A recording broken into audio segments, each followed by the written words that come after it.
Policy बाजार पर 1 करोड़ रुपए का टर्म लाइफ इंश्योरेंस केवल 450 रुपए महीने से शुरू। वाह! एमसीडी के चुनाव जो इस बार हुए दिल्ली में, उन्होंने एक बड़ी विकट समस्या पैदा कर दी। अब से पहले एमसीडी बिल्कुल एक तरफा रिजल्ट देती थी। पिछले 3 बार भारतीय जनता पार्टी को बिल्कुल एक तरफा जिताया एमसीडी में और मेयर उनका आराम से बना। लेकिन इस बार आम आदमी पार्टी को जहां मेजॉरिटी तो दी, वहां बीजेपी को भी इतनी सीटें दे दी कि कहीं ना कहीं आम आदमी पार्टी जो है वो अब पलट कर देखकर ये कह रही है कि देखिए, भारतीय जनता पार्टी एमसीडी में भी ऑपरेशन लोटस चलाने वाली है। और ऐसा क्यों कहा जा रहा है? क्योंकि क्लियर मेजॉरिटी ना होने के बावजूद भारतीय जनता पार्टी जो कल तक कहती थी कि हम वहां पर अपने मेयर का उम्मीदवार नहीं खड़ा करेंगे, उन्होंने अब यू टर्न करके आज मेयर, डेप्यूटी मेयर और स्टैंडिंग कमेटी के मेंबर्स के लिए अपने लोगों को नाम जो है आज दाखिल करा दिया है, नामांकन करा दिया है। तो मेयर के लिए उन्होंने रेखा गुप्ता का नाम है जो मैदान में उतारी गई हैं। शालीमार बाग से पार्षद हैं रेखा गुप्ता, और डेप्यूटी मेयर के लिए कमल बागड़ी का नाम उन्होंने आगे बढ़ा दिया है। वहीं आम आदमी पार्टी कह रही है कि उनको अभी भी जीत का बहुत भरोसा है, लेकिन बीजेपी से थोड़ा वो लोग सतर्क रह रहे हैं। शैली ओबरॉय मेयर पद की उनकी उम्मीदवार हैं। डेप्यूटी मेयर पद के लिए मोहम्मद इकबाल को उन्होंने आगे रखा है। किसके पास कितनी सीटें हैं फटाफट आपको बता देता हूं। 250 सीटें हैं कुल मिलाकर एमसीडी में, जिसमें से 134 सीटें आम आदमी पार्टी के पास हैं, जो बहुमत आम आदमी पार्टी के पास है। भारतीय जनता पार्टी के पास 104 सीटें हैं, लेकिन एक निर्दलीय को उन्होंने कल ज्वाइन कराया तो 105 हो गए।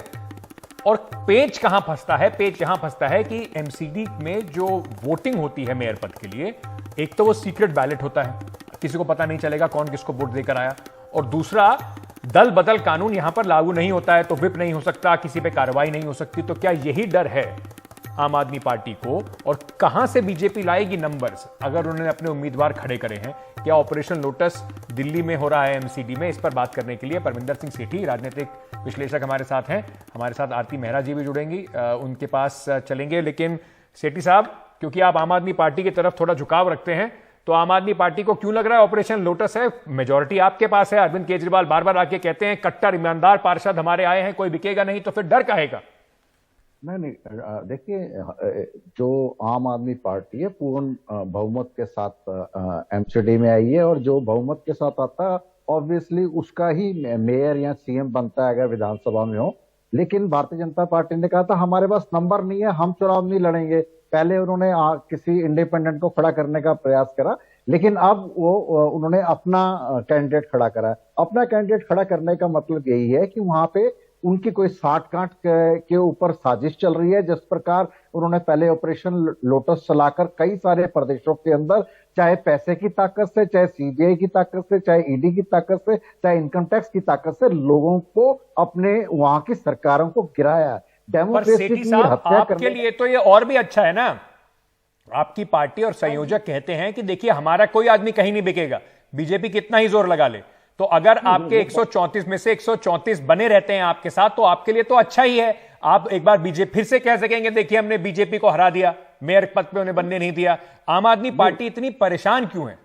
नहीं, आम आदमी पार्टी परेशान नहीं है, लेकिन जब राजनीति के अंदर इस तरह की चीजें, डेमोक्रेसी की हत्या करने की साजिश करी जाए, इतनी बड़ी पार्टी जो देश की नहीं विश्व की इतनी बड़ी पार्टी है, वो अगर इस तरह की कोई आरती मेहरा जी हमारे साथ जुड़ गई हैं, भारतीय जनता पार्टी की नेता हैं, पूर्व मेयर भी रह चुकी हैं दिल्ली की। आरती जी, कहां से आएंगे नंबर?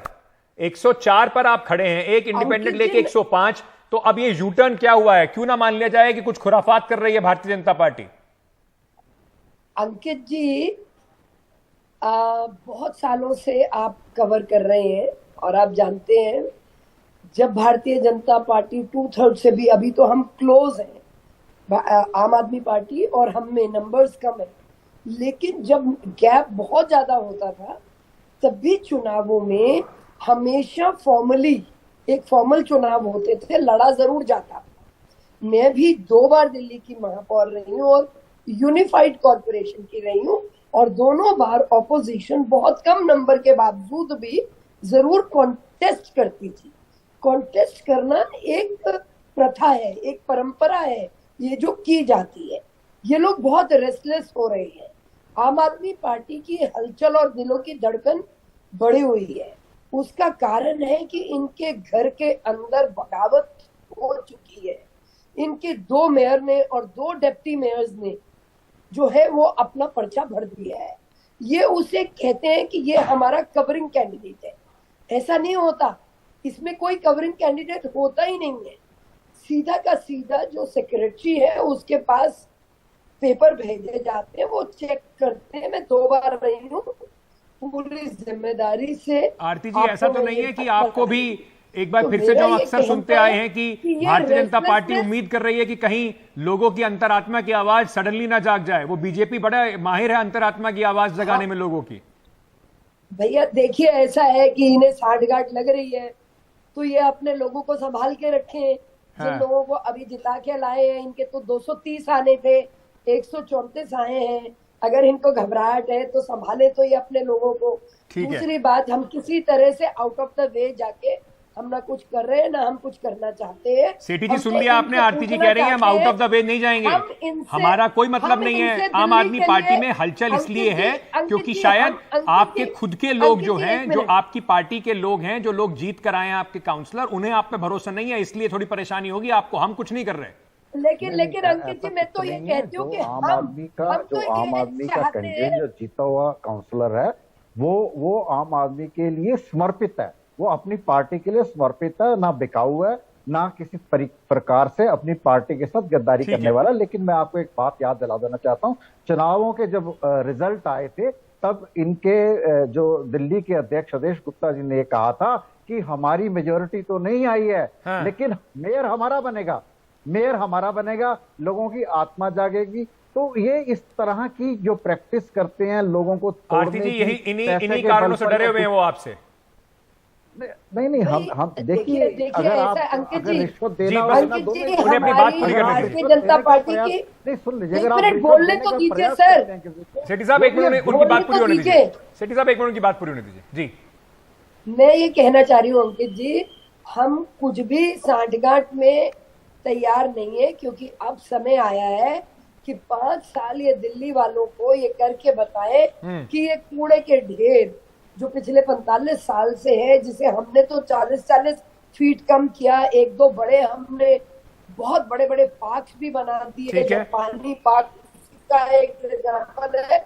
हम तो इनसे कूड़ा साफ करवाना चाहते हैं। कूड़ा ये तभी साफ करेंगे जब इनका मेयर होगा और इनका पूरा। लेकिन अच्छी बात है, तो चलिए इसी प्रतिस्पर्धा में कि हमसे बेहतर काम करके दिखाओ। उम्मीद ये है कि दिल्ली में जो राजनीति है वो दिल्ली के कूड़ों के पहाड़ की तरह दूषित नहीं होगी, स्वच्छ राजनीति चलेगी। सब अपने अंतर्मन की, ऐसा नहीं होगा कि चुनाव से पहले सडनली लोगों के अंतर आत्मा में नई एक उत्तेजना हो जाएगी और हमें कुछ एक बड़ा बदलाव दिखाई पड़ेगा। अगर ऐसा हुआ तो उस पर भी बात करेंगे। आरती जी को दोबारा बुलाएंगे। बहुत बहुत शुक्रिया आरती जी, सेठी साहब, हमारे साथ जुड़ने के लिए।